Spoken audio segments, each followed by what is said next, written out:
Swaminathan commission సిఫార్సులను అమలు చేయాలి. ఏపీ రైతు సంఘం జిల్లా ప్రధాన కార్యదర్శి వీరారెడ్డి కేంద్ర ప్రభుత్వాన్ని డిమాండ్ చేశారు.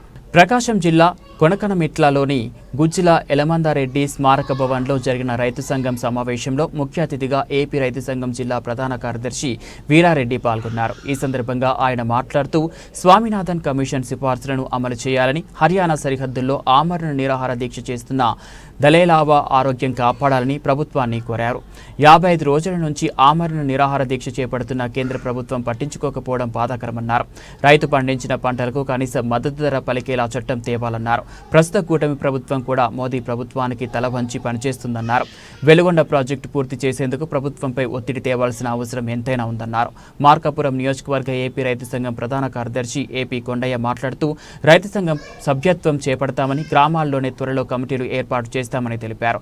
ఈ కార్యక్రమంలో ఏపీ రైతు సంఘం అధ్యక్షులు సిగనం వెంకటేశ్వర్లు, సిపిఐ మండల కార్యదర్శి కోటేశ్వరరావు, నాయకులు సిహెచ్ పెద్ద సిద్ధయ్య, కృష్ణయ్య, కె కొండలు, శ్రీనివాసులు, చెన్నారెడ్డి తదితరులు పాల్గొన్నారు.